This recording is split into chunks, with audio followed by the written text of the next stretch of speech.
हरे कृष्णा। मैं दीपेंद्र हिरानी मेरे YouTube channel में आपका हार्दिक स्वागत करता हूं और आज का शेयरिंग सेशन है 2217 और आज का टॉपिक है capital protection a must for every investor part 4।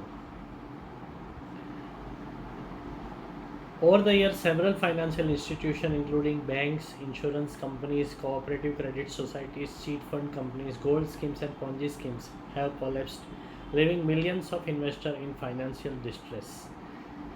काफ़ी सारी banks, insurance companies, cooperative credit societies, chit fund companies, gold scheme, Ponzi schemes, बहुत सारे प्राइवेट कंपनीज, जैसे कि हमने कल भी बोला था मैंने कि सहारा, फिर शेयरेकर, संचयनी, अभी ट्विंकल, उसके आगे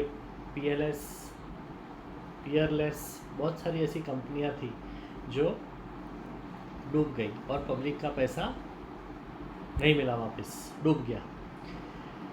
तो उसमें क्या नहीं था, एक तो कैपिटल प्रोटेक्शन नहीं था और रेगुलेटर नहीं था।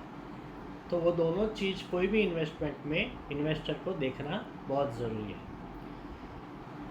आपका प्रोडक्ट रेगुलेटेड होना चाहिए और कैपिटल प्रोटेक्टेड होना चाहिए।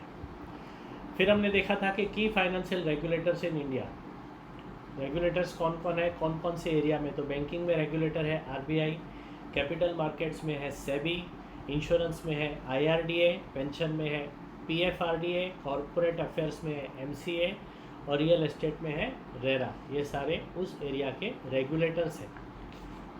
एलआईसी का रेगुलेटर है आईआरडीए। एलआईसी को डबल प्रोटेक्शन है, एक तो section 37 of the LIC act 1956, sovereign guarantee bye the central government of India, आपका भरा हुआ पैसा प्लस जो आपको बोनस मिलने वाला है, इंटरेस्ट मिलने वाला है, वो दोनों अमाउंट गारंटेड है by the central government of India. वो लिखा हुआ है, वो एक्ट है under section 37 of the LIC act. And दूसरा है solvency margin protection of IRDA. तो smart investor protect their capital first and grow it next. फिर एक्स्ट्रा रेगुलेशन में हमने देखा था कि 2008 में ग्लोबल फाइनेंशियल क्राइसिस आया, उसके बाद द कॉन्सेप्ट ऑफ जीएसआईबी। जीएसआईबी का मतलब होता है ग्लोबल सिस्टमेटिकली इम्पोर्टेंट बैंक्स, और दूसरा है जीएसआईआई, उसका फुल फॉर्म होता है ग्लोबल सिस्टमेटिकली इम्पोर्टेंट इंश्योरर। ये दोनों इम्प्लीमेंट में आए, स्टार्टेड 2011 एंड 2013 में आया जीएसआईआई और 2011 में आया जीएसआईबी।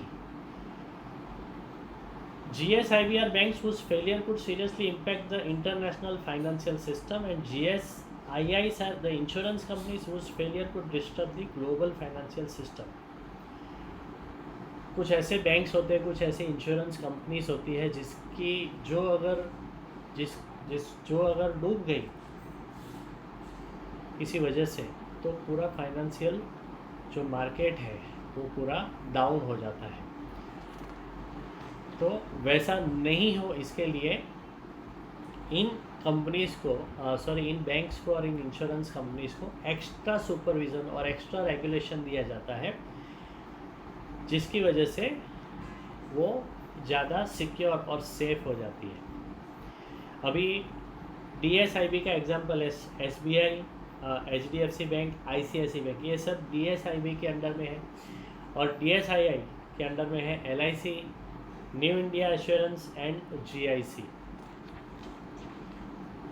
What it means for investor, investor को उससे क्या फ़ायदा होगा। High systematic importance, failure risk is closely monitored due to policy holder protection, stronger solvency norms, regulatory oversight increase stability, growth में be more regulated, aggressive risk taking is limited. Investor take away, DSIB DSII take stability plus regulatory comfort. दूसरा है good for long term conservative investor and for retirement planning, lower risk compare to the aggressive institutions. In market crisis this institution generally hold better relative stability.